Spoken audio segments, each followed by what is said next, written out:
베단이라고 하는 곳에 나사로의 가정이 있었습니다. 딱히 부모의 이야기가 거론되지 않는 걸 보면 아마 이 삼남매가 부모 없이 한 가족으로 살고 있었던 것 같습니다. 오빠였던 나사로, 그리고 마르다, 마리아, 그리고 그 가정에 관해 설명이 딱 하나가 나와요. 여러분 오늘 본문 5절에 보시면 예수께서 본래 마르다와 그 동생과 나사로를 사랑하시더니 이렇게 나와요. 이 사랑하셨다라고 하는 말이 미완료형으로 쓰여졌어요. 그러니까 그 전부터 그들을 알아보셨고 사랑해 오셨고 지금도 여전히 사랑하고 계시다, 이런 뜻이에요. 부모에 대한 거론도 나오지 않는데 그 나사로 가정에 대한 설명을 뭐라고 기록하고 있냐면 주님이 그 가정을 사랑하신다는 거예요. 주님이 그 가정을 사랑하고 계셨습니다.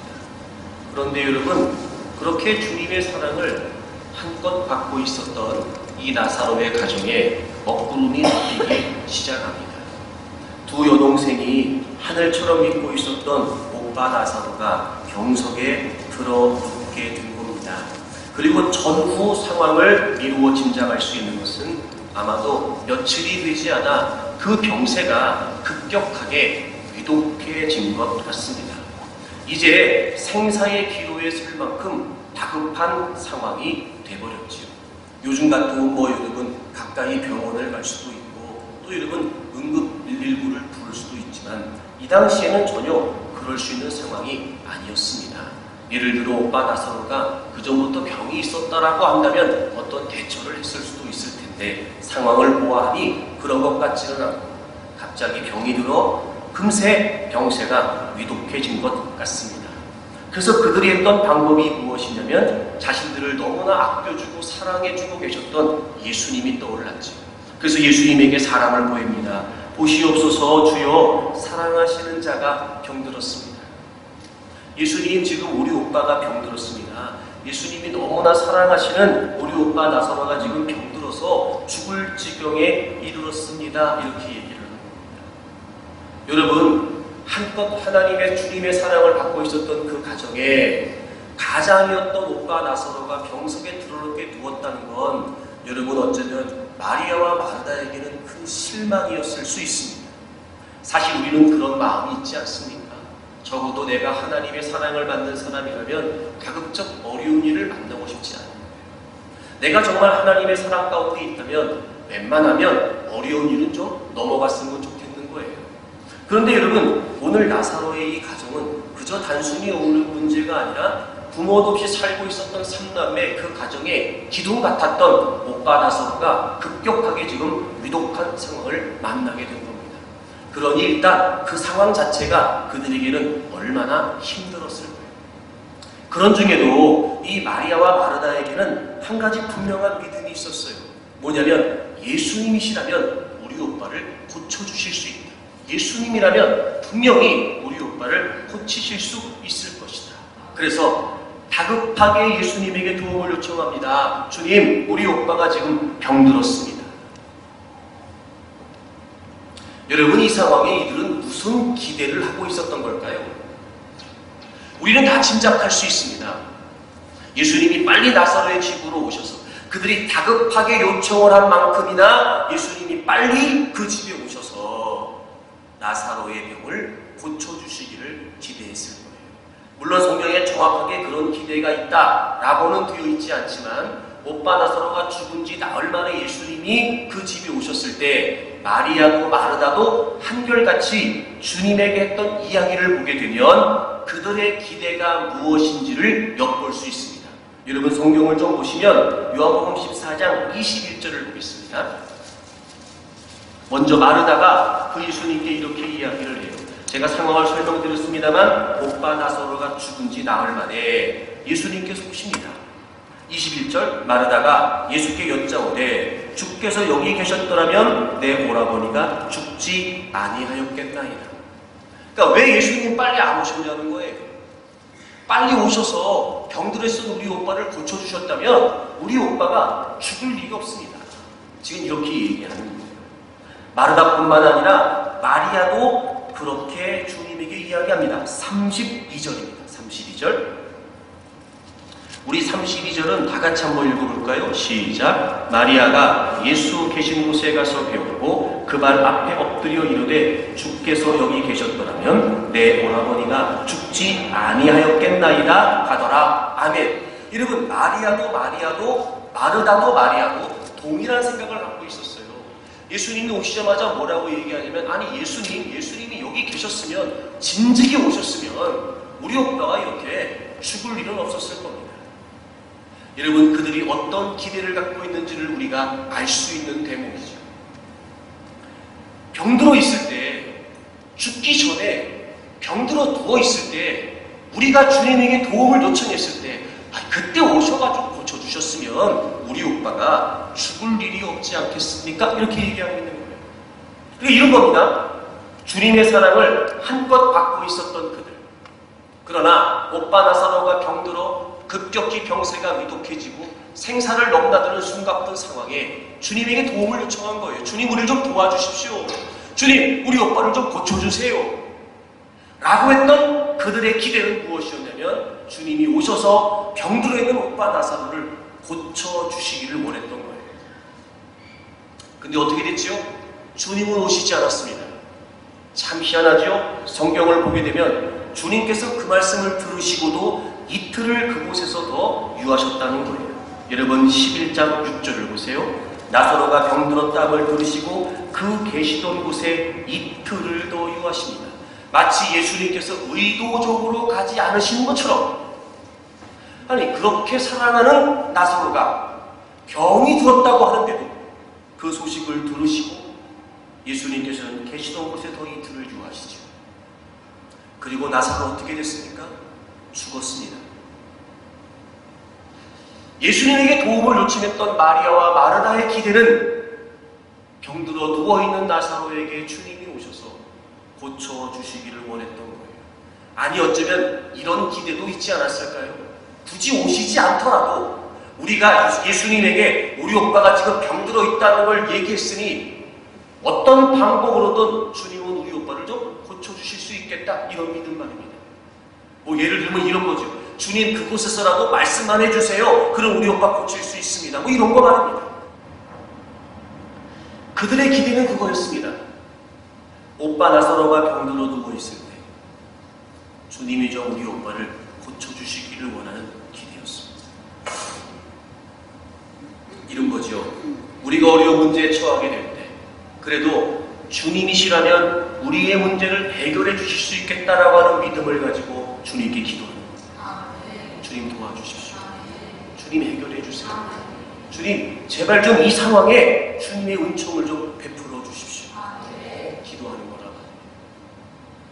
자, 그런데 여러분, 우리가 기도할 때마다 말이죠, 나름 우리가 갖고 있는 기대가 있을 수 있겠다 싶어요. 지금 마르다와 마리아가 그런 것처럼 병석에 누워있는 우리 오빠를 좀 고쳐주시기를 원하는 마음으로 기도했던 것처럼, 여러분, 기도하는 모든 이들의 마음속에는 기대하는 마음이 있습니다.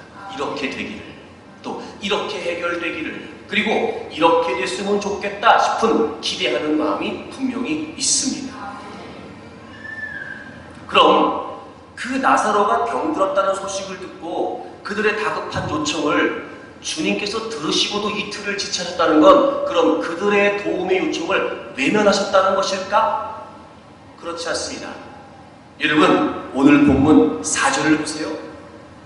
예수께서 들으시고 이르시되, 분명히 그걸 들으시고, 즉 그들의 도움의 요청을 들으셨고, 그리고 주님은 그 상황을 알고 계셨으니 이제 주님이 말씀하십니다. 이 병은 죽을 병이 아니라 하나님의 영광을 위하며 하나님의 아들이 이로 말미암아 영광을 받게 하려 함이라. 도움을 요청했습니다. 주님이 그들의 도움의 요청에 응답해 주십니다. 이 병은 죽을 병이 아니라 하나님의 영광을 받으실 것이다. 그리고 하나님의 아들 예수님이 영광을 받으실 것이다. 분명히 하나님은 그들이 도움을 요청했을 때 외면하시지 않았습니다. 그들의 도움에 관해, 그들의 요청에 관해 지금 주님은 응답하셨습니다. 기대와 응답 사이에서 우리가 만드는 모든 일을 우리는 다 기도의 일이라고 말합니다. 맞습니다. 그 어느 일 하나, 아무리 사소한 일이라 할지라도 우리가 해결하고 우리가 이루고 우리가 할 수 있는 것은 없습니다. 오직 하나님이 도우셔야 되고 하나님께서 은혜를 베풀어 주셔야만 합니다. 일의 크고 작음은 중요하지 않습니다. 모든 것은 하나님의 손길이 없이는 이루어질 수 없습니다. 그러므로 모든 일은 기도의 일입니다. 중요한 건 그렇게 모든 일에 관해 하나님께 기도한다라고 하는 우리에게 있어 반드시 기대와 응답 사이에 갈등이 주어진다는 겁니다. 이들의 기대는 다른 바가 아니었습니다. 병석에 누워있는 오빠 나사로를 고쳐달라는 거였습니다. 주님은 이렇게 응답하십니다. 이 병은 죽을 병이 아니라 하나님의 영광을 받으시고 하나님의 아들이 이로 말미암아 영광을 받을 것이다. 그리고 결과적으로 어떻게 됐지요? 나사로는 죽었습니다. 그래서 그들은 예수님이 그의 집에 당도하셨을 때 불평하듯이 원망하듯이 얘기하는 겁니다. 예수님이 여기 계셨으면 우리 오빠 죽지 않았습니다. 마치 나사로가 죽은 것이 자신들의 요청을 외면하셨던 주님의 탓이냐, 이런 거 아닐까요? 주님, 우리가 그렇게 다급하게 주님께 요청을 보냈는데 어찌 우리 오빠를 죽게 내버려 두실 수 있습니까? 주님 서운합니다. 저는 적어도요, 주님이 우리 오빠를 고치실 수 있다고 저는 믿었다니까요. 근데 어떻게 제 믿음을 이렇게 저버리실 수 있습니까? 주님, 너무하신 거 아니에요? 결국 우리 오빠 죽었습니다. 아니, 이제 나타나셔서 뭘 하시겠다는 겁니까? 다 끝났는데요. 내가 얼마나 지금 힘든지 아십니까, 주님? 내가 지금 얼마나 괴로운지 아세요? 내가 그렇게까지 기도했는데, 내가 그렇게까지 도와달라고 했는데, 외면하실 때는 언제고, 이제 다 끝장났는데 이제 오시는 겁니다. 이런 마음 아니겠냐 말이에요. 그들의 기대. 하지만 여러분 잊지 마십시오. 예수님께서는 그들의 도움과 그들의 요청을 외면하시지 않았습니다. 분명히 응답하셨습니다. 이 병은 죽을 병이 아니라 하나님이 영광을 받으시고 하나님의 아들이 영광을 받을 것이다. 죽을 것이 죽을 병이 아니다라고 하는 이 말을 제가 영어 성경을 찾아보니까 이렇게 되어 있어요. The sickness, 이 병은 will not end in death. 죽음으로 끝나지 않는다. 그러니까 죽었다고 끝나지 않는다는 거예요. 그러니까 주님 말씀하시죠. 분명히, 야, 이 병은 죽을 병이 아니야. 이 병은 죽음으로 끝나지 않는다. 주님이 응답하셨다. 근데 이들은 지금 기대와 응답 사이에서 응답은 놓치고 자신들의 기대만 품고 있었던 거예요. 그리고 본인들이 도움을 요청했고 다급한 처지에 하나님의 주님의 도우심을 구했으며 그러나 주님이 외면하셨다는 거예요. 아니요, 말은 정확히 해야지. 자신들의 기대가 이루어지지 않았을 뿐이죠. 주님의 응답이 없었던 것도 아니었습니다. 그리고 우리 이 사건의 결과를 잘 알죠. 죽은 지 나흘이나 되어 이미 무덤에 들어가 있는 그 나사로를 예수 그리스도께서 살려주셨습니다. 주님께서는 주님이 응답하신 대로 행하셨단 말이에요. 기대와 응답 사이에서 그들의 기대는 뭐였지요? 죽기 전에 고쳐달라는 거였습니다. 하지만 주님의 응답은 뭐였습니까? 죽어도 살려주시겠다는 거예요. 여전히 우리는 기대와 응답 사이에 있는 겁니다. 여러분 어떠십니까? 여러분은 여러분의 기대가 이루어지기를 위해 기도하는 겁니까? 아니면 정말 하나님의 응답을 원해 기도하시는 겁니까? 물론 우리의 기대가 하나님의 응답과 일치할 때도 있을 겁니다. 하지만 그렇지 않을 수도 있지요. 그러나 여러분, 그렇다고 하여 마치 하나님께서 우리의 기도를 듣지 않으시느냐, 마치 하나님께서 내가 어렵고 힘겨운 처지에 주님의 도우심을 구했음에도 주님이 나를 외면하시는 것처럼, 그 깊은 수렁에서 나를 건져달라고 하나님께 외쳤는데 하나님이 여전히 도움의 손길을 보내지 않으시는 것처럼, 마치 우리가 기도해도 아무런 소용이 없고 마치 우리의 기도는 아무런 힘이 없는 것처럼 그렇게 좌절하거나 포기할 일이 아니라는 겁니다. 기대와 응답 사이에서 여러분, 우리는 우리의 기대를 갖는 것 그 자체를 죄악시할 필요는 없습니다. 왜 사람이 어찌 기대하는 바가 없겠습니까?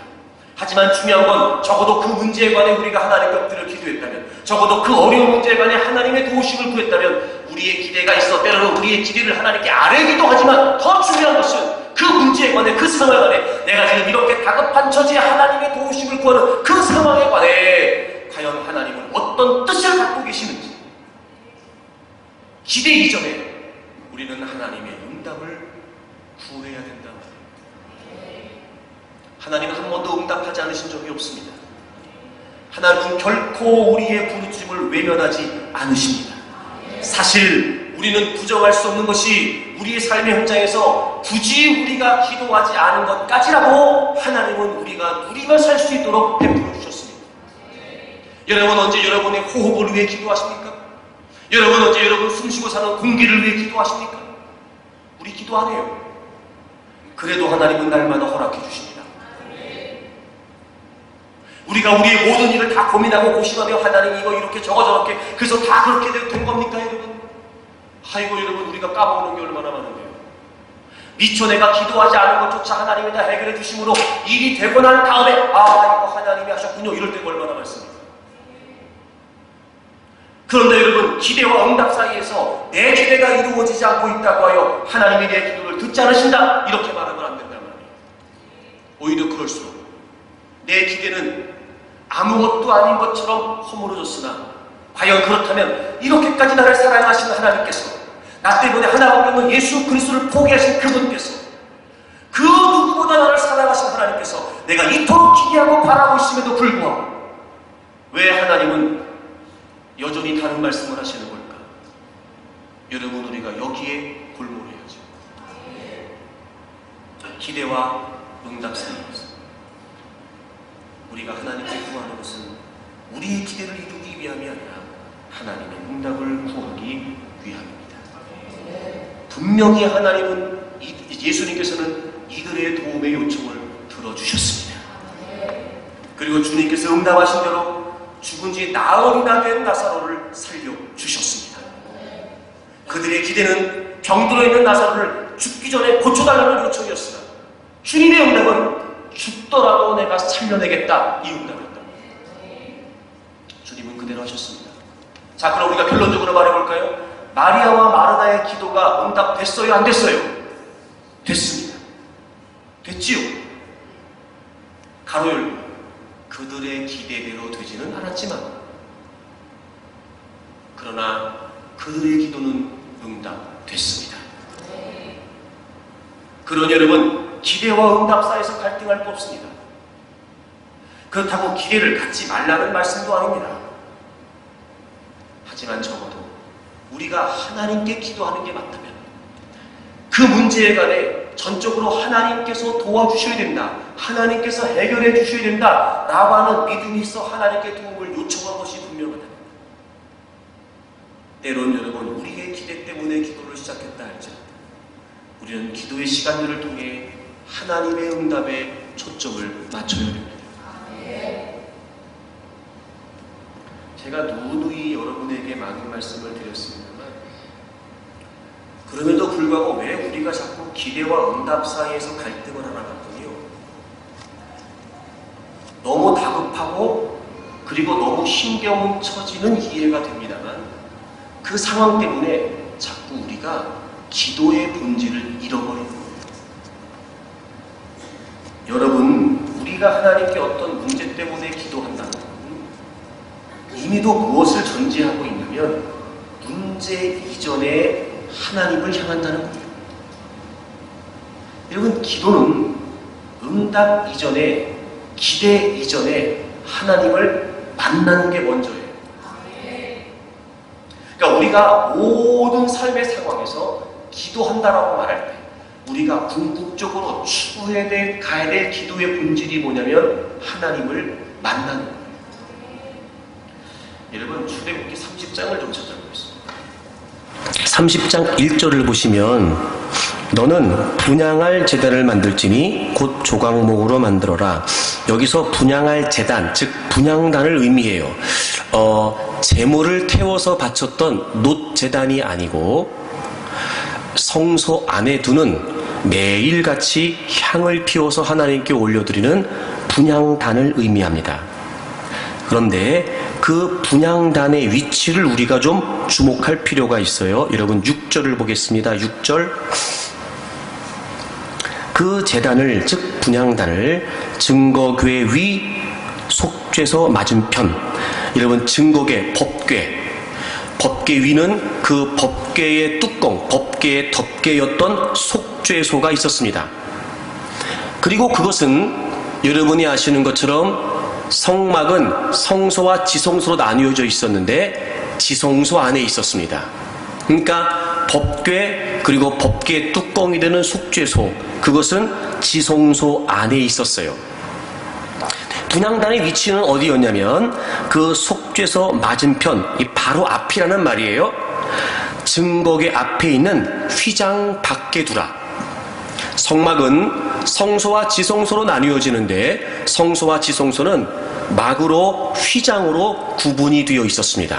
그러니까 분향단의 위치는 뭐였냐면 법궤와 속죄소가 있었던 지성소, 그리고 성소와 지성소를 가로막는 그 휘장 바로 앞에다가 두는 거예요. 그러면 분향단은 성소에 있었기 때문에 성물입니다. 그리고 지성소에 있었던 법궤와 속죄소는 지성소에 있었기 때문에 지성물이라고 얘기했어요. 말 그대로 지성소는 the most holy place, 가장 거룩한 곳이에요. 왜냐하면 그 지성소는 하나님의 임재를 상징하는 곳이었어요. 즉 하나님이 거기 계신다, 이런 의미였어요. 그래서 여러분, 이 지성소는요 1년에 딱 한 번 대제사장이 대속죄일에 딱 한 번만 들어갈 수 있었어요. 하나님이 거기 계신다고 생각했기 때문에 감히 죄악된 인간들은 그 안에 들어갈 수가 없었단 말이에요. 그래서 그 지성소는 하나님의 거룩한 임재를 상징한 곳이었어요. 근데 그 휘장 바로 앞에, 즉 성소와 지성소 사이를 가르는 그 휘장 바로 앞에 분향단을 두라 그랬어요. 근데 참 희한한 게 뭐냐면 여러분 10절을 보세요. 아론이 1년에 한 번씩 이 향단불을 위하여 속죄하되 속죄제의 피로 1년에 한 번씩 대대로 속죄할지니라. 이 제단은, 분향단이죠, 이 제단은 여호와께 지극히 거룩하니라. 이 지극히 거룩하다는 말이 무슨 말이냐면 지성물이라는 말이에요. 원래 분향단의 위치는 성소예요, 지성소가 아니라. 그랬기 때문에 성물이어야 돼요. 근데 하나님께서 분향단을 그 휘장 바로 앞에 두라고 말씀하시면서 성물이었던 성물이었던 번제단을 지성물처럼 취급하시는 거예요. 지성물처럼. 하나님의 임재를 상징했던 곳에 있는 지성물처럼 하나님께서 의미하신 거예요. 요한계시록 8장에 가게 되면 성도들의 기도가 바로 하나님께 올려지는 향연이다, 이렇게 되어 있어요. 향연이다. 바로 이 번제단의 연기를 말합니다. 기도의 가장 중요한 본질은 하나님 그분을 만나는 거예요. 이때만 해도 이 지성소에는 1년에 한 번 대제사장만 들어갔었어요. 왜냐하면 우리는 모두 죄인이기 때문에 그렇고 구약의 제사는 불완전했기 때문에 그렇습니다. 그런데 이걸 누가 해결해 주셨지요? 예수 그리스도께서 해결해 주셨어요. 여러분 히브리서 10장을 찾겠습니다. 히브리서 10장 19절을 보세요. 그러므로 형제들아 우리가 예수의 피를 힘입어 성소에 들어갈 담력을 얻었나니. 여기서 성소는 지성소를 말해요. 지성소. 우리가 예수의 피를 힘입어 성소에 들어갈 담력, 믿음을 얻었단 말이에요. 원래 우린 못 들어가요. 그런데 예수 그리스도께서 피 흘려주심으로 우리의 죄를 완전히 용서해 주셨어요. 그래서 우리가 그 지성소, 즉 하나님을 만날 수 있는, 하나님의 임재를 상징하고 있는 지성소에 들어갈 수 있게 됐다는 거예요. 20절 그 길은 우리를 위하여 휘장 가운데로 열어놓으신 새로운 살길이요 휘장은 곧 그의 육체니라. 여러분 예수 그리스도께서 십자가에서 죽으실 때 운명하실 때 성소와 지성소를 가로막고 있던 휘장이 위에서부터 아래까지 찢어졌어요. 그 길을 예수 그리스도께서 자신의 육체를 찢으시고 우리의 모든 죄를 담당해 주심으로 말미암아 성소 지성소로 들어가는 하나님의 임재를 상징하는 그곳으로 들어가는 그 휘장을 열어놓으신 거예요. 그리고 22절 다 같이 읽겠습니다.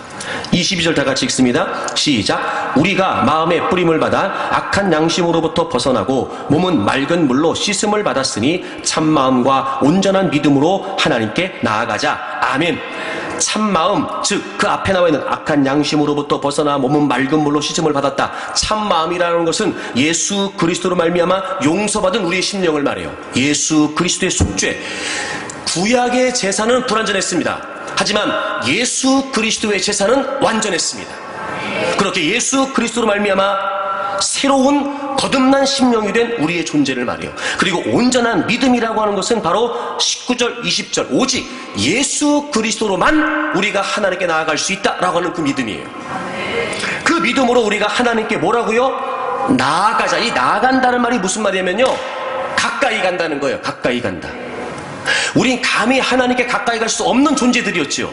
그런데 예수 그리스도께서 우리의 모든 죄를 짊어지시고 모든 속죄를 완성해 주셨어요. 그래서 예수 그리스도를 믿음으로 이제 우리는 하나님께 가까이 나아가는 존재, 즉 하나님을 만나 하나님과 교제하는, 하나님과 사귈 수 있는 하나님의 사람들이 됐다는 거예요. 이 말을 히브리서 4장은 이렇게 표현해요. 여러분 히브리서 4장을 가보세요. 16절 보세요. 16절. 그러므로 우리는 긍휼하심을 받고 때를 따라 돕는 은혜를 얻기 위하여 우리가 주님의 긍휼하심을 그리고 주님의 돕는 은혜를, 즉 우리가 날마다 기도하는 거잖아요. 우리는 시도 때도 없이 모든 일을 위해 하나님께 기도한단 말이에요. 하나님 은혜를 베풀어 주세요. 하나님 우리를 긍휼히 여겨주세요. 하나님 우리를 도와주세요. 우리가 긍휼하심을 받고 때를 따라 돕는 은혜를 얻기 위하여, 그 다음 보세요.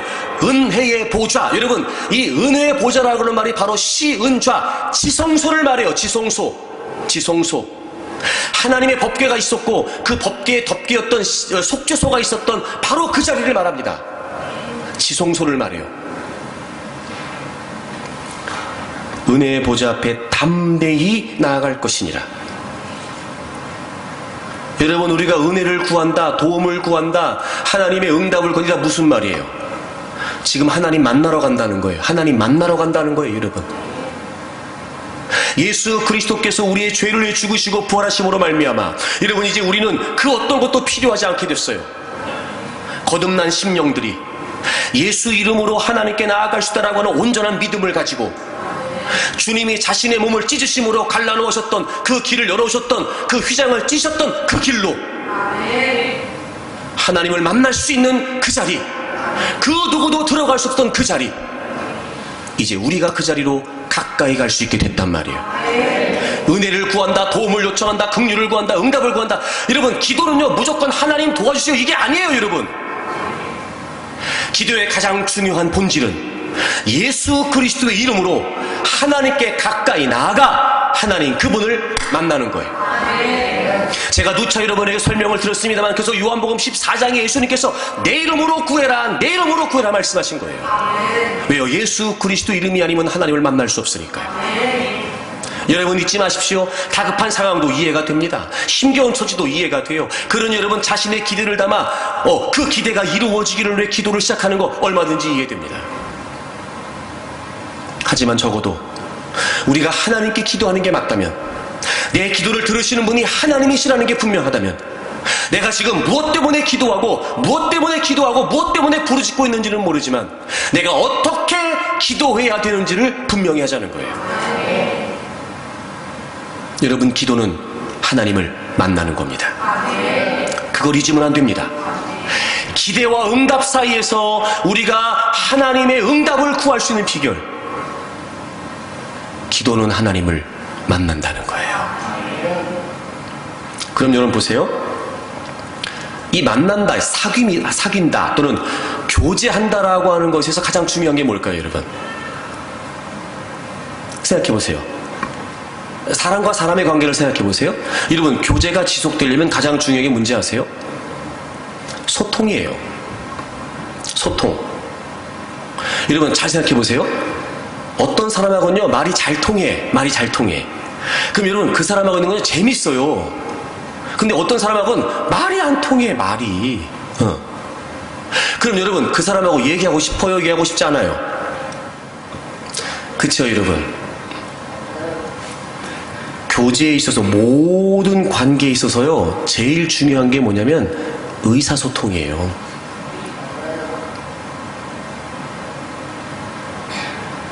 그럼 하나님과 우리 사이의 교제도 제일 중요한 게 뭘까요?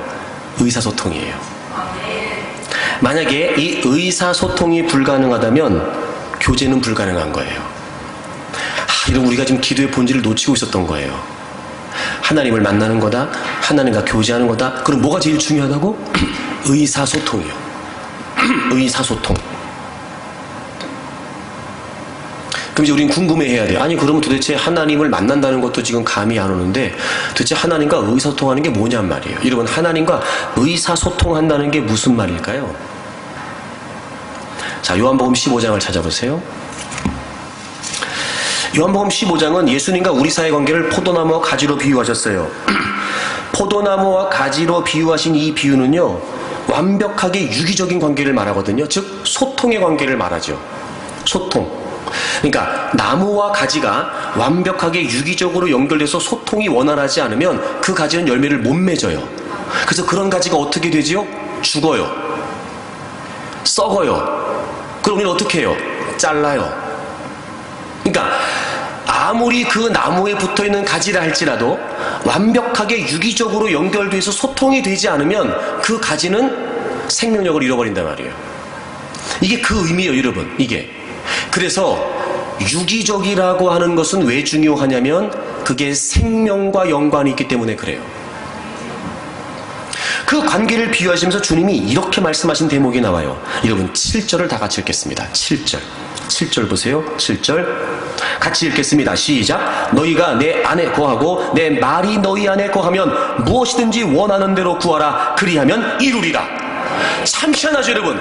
그 관계를 설명하시면서 구하면 이루어 주시겠대요. 기도에 관해 말씀하고 계세요. 기도에 관해. 그러니까 여러분, 기도는 관계예요. 관계. 만남이라니까, 교제라니까요. 근데 제일 중요한 게 뭐냐? 의사소통이에요. 의사소통. 너희가 내 안에 거하고, 그 다음에 뭐가 너희 안에 거해요? 내 말이 너희 안에 거하면 무엇이든지 원하는 대로 구하라. 그러면 이루라. 즉 의사소통이 완벽히 된다는 거예요. 열매를 맺는다는 건, 이루어진다는 건 유기적으로 연결되어 있어서 소통이 된다는 거예요. 어떻게 소통하는 거냐면요, 너희가 내 안에 거하고 내 말이 너희 안에 거하면. 하나님과 의사소통하는 방법은요, 하나님의 말씀이에요. 그러니까 여러분, 이렇게도 말씀드릴 수 있어요. 말씀을 모르면은요, 기도가 될 리가 없어요. 말씀을 잘 모르면 내 기대에만 마음을 쏟을 뿐, 기대와 응답 사이에서 기대를 넘어서서 응답을 구하기가 어려워요. 왜냐하면 하나님과 우리 사이에, 우리의 눈으로, 우리의 육안으로 볼 수 없는 하나님, 우리의 육적인 감각으로 만날 수 없는 하나님. 그런데 그럼에도 불구하고 성령님의 내재하심으로 말미암아 주님은 이미 우리 안에 거하신단 말이에요. 우리는 이미 주님 안에 거하고 있어요. 이렇게 예수 그리스도를 통해 이루어진 이 놀라운 관계를 누리는 비결이 뭐냐면 말씀 안에서 소통하는 거예요. 그러니까 여러분, 아주 중요한 기도의 본질이었던 하나님과의 교제를 우리가 놓친 채 정작 그 교제의 가장 핵심이 되는 소통, 이게 안 됐던 거예요. 여러분, 오늘 요한복음 14장이 바로 그 내용이잖아요. 지금 문제가 뭐냐면 주님이 응답을 안 하신 게 아니고요, 주님이 응답하셨지만 마리아와 마르다가 소통을 못한 거예요. 자신들의 기도는 병석에 누워있는 오빠를 고쳐달라는 거였어요. 주님의 응답은 죽어도 살려주시겠다는 거죠. 소통이 안 됐단 말이에요. 기도를 안 한 것도, 잘 들으세요 여러분, 기도를 안 한 게 아니라고요. 주님이 응답을 안 하신 게 아니에요. 문제가 뭐였어요? 소통이 안 된 거예요. 그러니 이들은 죽은 지 나흘이지나 예수님께서 그것에 오셨을 때 소통이 안 됐으니까 얼마나 주님이 원망스러웠을까. 차라리 오시지나 말지. 이제 다 끝장났는데, 이제 죽었는데 왜 이제 나타나셨냐는 겁니다. 소통. 말씀 한 번이라도, 물론 자기 오빠가 병석에 들어누워 하루가 멀지 않아 계속해서 급격히 나빠지는 상황에 그 상황만으로도 벅찼을 수 있어요. 이해합니다, 심정적으로. 그러나 그런 중에도 한 번이라도 주님이 하시는 말씀을 기억했다면 이 병은 죽음으로 끝나지 않는다. 이 병은 죽을 병이 아니다. 하나님이 영광을 받으시고 하나님의 아들이 영광을 얻게 될 것이다. 주님의 응답을 한 번이라도 생각했다면, 그래서 왜 이런 상황에 주님이 이렇게 말씀하셨던 걸까? 도대체 우리 오빠는 죽어가고 있는데 왜 이렇게 말씀하신 걸까? 한 번이라도 그 주님의 응답에 귀를 기울였다면, 소통이 됐다면, 나소라가 죽은 지 나흘 만에 주님이 오셨을 때 오히려 그들은 더 큰 기대를 갖게 됐을 겁니다. 아, 이 병이 죽음으로 끝나지 않는다고 그러셨지? 아, 이 병이 죽을 병이 아니라고 그러셨지? 하나님이 영광을 받으신다고 그랬지? 야, 드디어 주님이 오셨네. 어떻게 하시는 걸까? 어떻게 하신다는 거야? 도무지 상상이 안 되지만, 도무지 자신들의 어떤 그런 경험이나 자신들의 사고로는 도무지 이해되지 않지만, 혹시 설마 죽은 지 나흘이 된 우리 오빠를 살려주시나? 더 큰 기대를 할 수 있었겠죠. 소통이 안 되는 거야, 소통. 우리는 주님이 왜 우리 기도를 안 들으시냐고 답답해하고 있잖아요. 주님은 그런 우리를 보고 더 환장하시는 거예요. 야, 너는 내가 그렇게 얘기하는데 못 알아듣냐, 너는 지금? 야, 좀 내 얘기 좀 들어. 너 네 얘기만 하지 마. 야, 너 네 얘기만 하지 말고 내 얘기를 좀 들어. 기대와 응답 사이에서 우리는 여전히 주님의 말씀으로 소통이 안 되는 거예요. 그러니 여러분, 아무리 기도한다고 기도하는데 주님과의 소통이 안 되니까 하나 더 중요한 얘기 할게요. 오히려 생명력을 잃어버리는 겁니다. 막혀 있으면 죽어요. 막혀 있으면 죽는다고. 급기야 기도의 의미를 잃어버립니다. 아이, 뭘 그렇게까지 기도해? 아이, 뭐 힘들면 쉬는 거지. 아이, 괜찮아. 뭐 오늘 기도한다고 뭔 일 생기나? 기도의 열정이 식어집니다. 말은 합니다. 기도해야 된다고. 기도 안 합니다. 아니, 기도를 못하지요. 점점 자신의 영적인 호흡이 줄어들고 있다는 걸 느끼지 못합니다. 점점 자신의 영적인 생명력이 꺼져가고 있다는 것도 느끼지 못합니다. 소통이 안 돼서 그래요. 소통이. 그러니까 제가 늘 여러분에게 강조하는 거예요. 기도를 덮어놓고 하지 말고, 기도를 맹목적으로 하지 말고 반드시 하나님의 말씀이 이유가 되어 기도하라는 거예요. 여러분, 주님과 소통이 되기 시작하면, 아무리 그 문제가 해결되지 않아도 오히려 그 문제 속에 있으면서 기뻐할 수 있습니다. 고린도후서 12장에 보면 바울 사도가 자신이 하늘의 신령한 세계를 경험했다라고 하는 이야기를 하면서 동시에 자신의 경험을 이야기해요. 여러분, 고린도후서 12장을 좀 가보시겠어요? 7절, 여러 계시를 받은 것이 지극히 크므로 너무 자만하지 않게 하시려고 내 육체의 가시 곧 사단의 사자를 주셨으니. 육체의 가시. 여러분, 이 가시라고 하는 말의 원래 뜻이 뭐냐면 이 이게 왜 날카로운 끝, 이런 데 날카로운 끝, 왜 뾰족한 끝을 말해요. 그러니까, 이게 어떤 사람들은, 어떤 학자들은 안질이라고도 이야기를 하고, 어떤 학자들은 간질이라고도 얘기해요. 하여튼, 그렇게 막, 이 끝이라고 하는, 이 가시라고 하는 말의 표현을 통해 우리가 짐작할 수 있는 것처럼 아주 굉장히 바울 사도에게 힘들었던 육체적인 고통이었어요. 그래서 8절에 보시면 이것이 내게서 떠나가게 하기 위하여 내가 3번 죽게 간거였어요. 3번. 여러분, 이 3번이라고 하는 의미가 뭘까?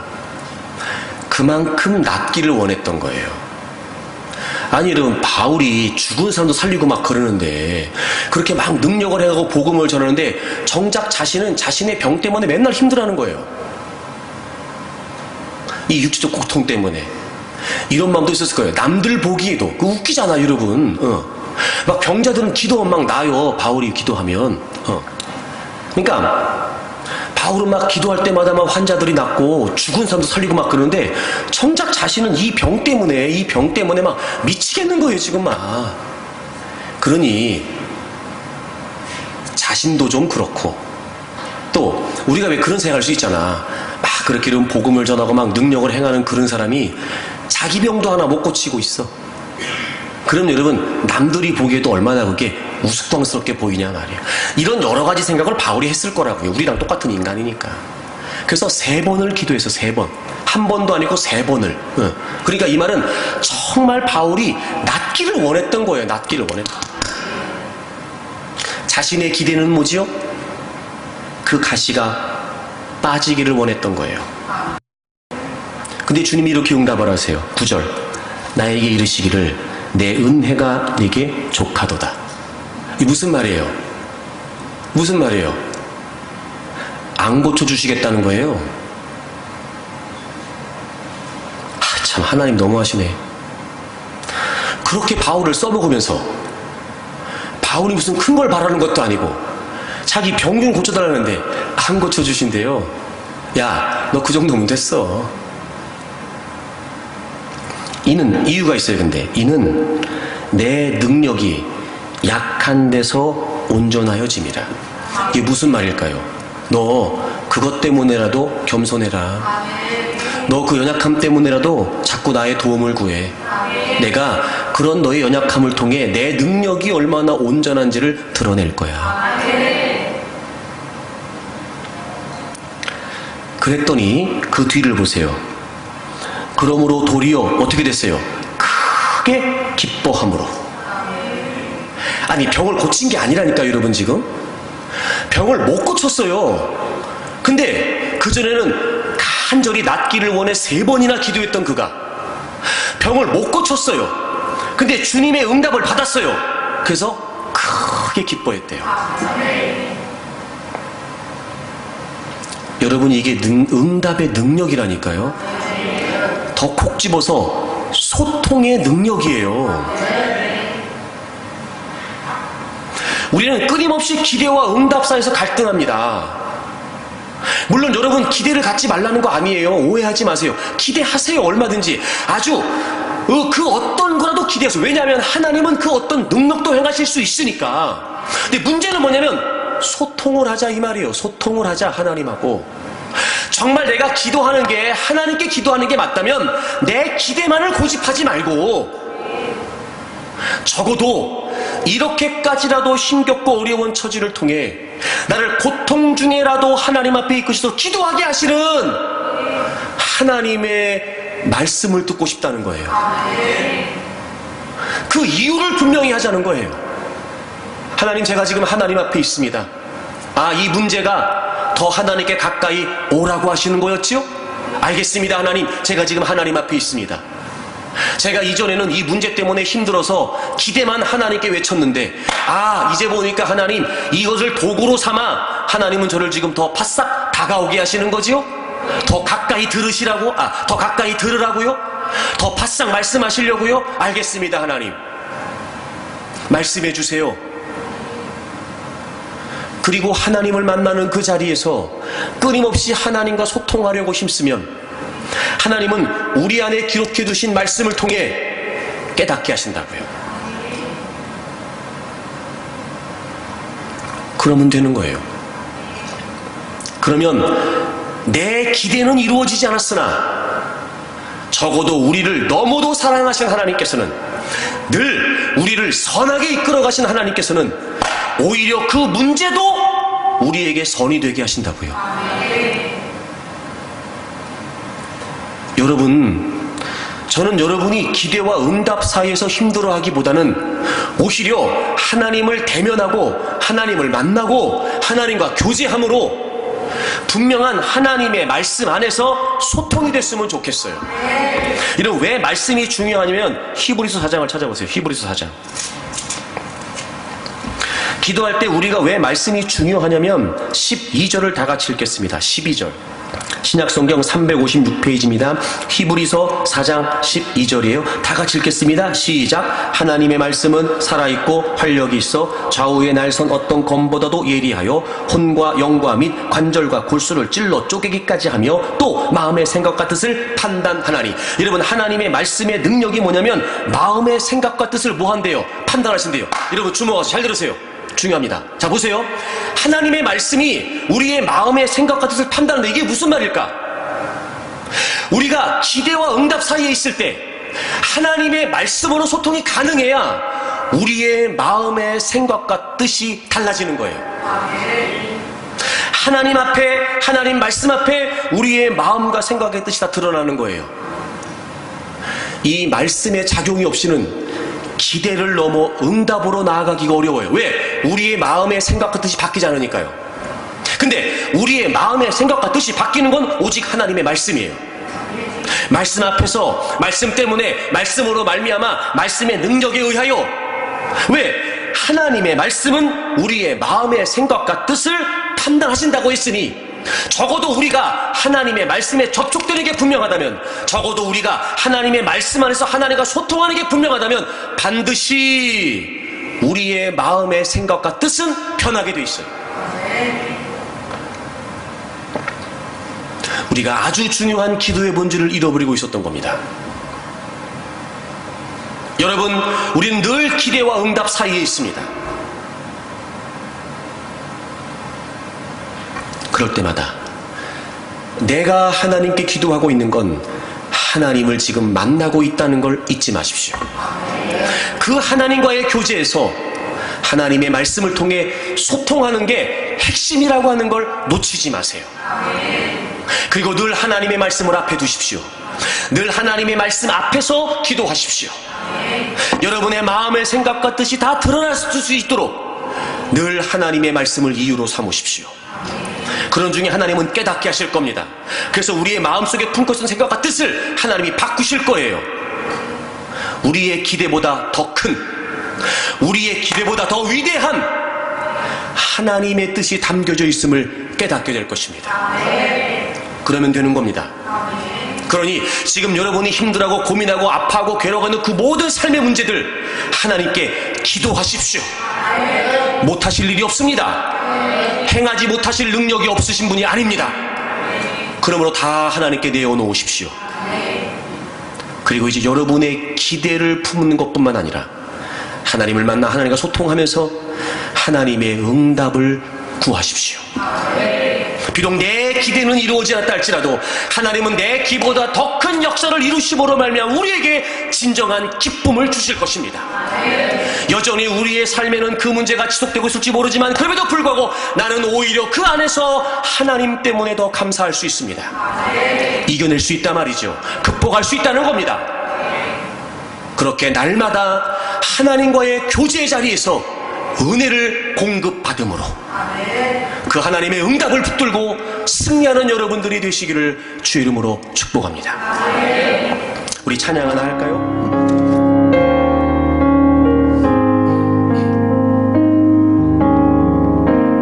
나의 기도하는 것보다 더 응답하실 하나님, 나의 생각하는 것보다 더욱 이루시는 하나님, 우리 가운데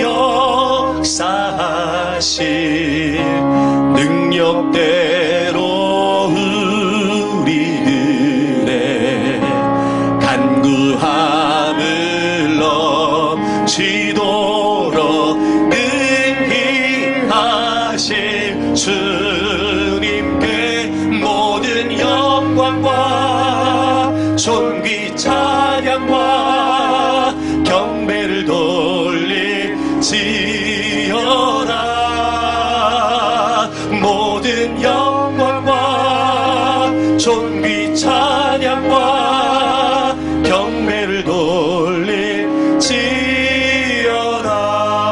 나의 기도하는 것보다 나의 기도하는 것보다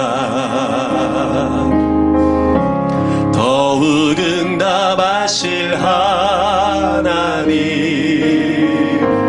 나의 생각하는 것보다 더욱 이루시는 하나님, 더욱 이루시는 하나님, 우리 안에 우리 가운데 역사하신 능력대로 우리들의 간구함을 넘치도록 능히하신 주님께 모든 영광과 존귀 찬양과 경배를 돌릴지어다. 모든 영광과 존귀 찬양과 경배를 돌린 우리 오른손 들고 고백합니다. 나의 기도하는 것보다 나의 기도하는 것보다 더욱 응답하실 하나님, 아멘. 나의 생각하는 것보다 더욱 이루시는 하나님, 우리 가운데 역사하신 능력대로 우리들의 간구함을 넘치도 능히 하실 주, 할렐루야. 모든 영광과 존귀 찬양과 경배를 돌릴지어다. 모든 영광과 존귀 찬양과 경배를 돌릴지어다. 두 손을 높이 들겠습니다. 기대와 응답 사이에서 혹시나 하나님께서 여러분의 기도를 외면하고 있다고 생각하진 않으십니까? 기대와 응답 사이에서 여러분의 기도가 무의미한 것처럼 여겨지지는 않으십니까? 사랑하는 여러분, 절대 그럴 일 없습니다. 하나님은 우리의 작은 신음조차도 외면하지 않으시는 분이십니다. 이제 여러분의 기대에서부터 하나님께로 마음을 돌리십시오. 하나님과 만나십시오. 하나님과 말씀 안에서 소통하십시오. 그리고 그 속에서 진정한 하나님의 뜻을 발견하고 하나님의 응답을 확신하십시오. 문제를 뛰어넘을 수 있을 것입니다. 문제를 해결해 갈 수 있을 것입니다. 그리고 놀라운 하나님의 역사를 보게 될 줄로 믿습니다. 우리 큰 목소리를 주여 세 번 하고 동서로 기도합니다. 주여, 주여.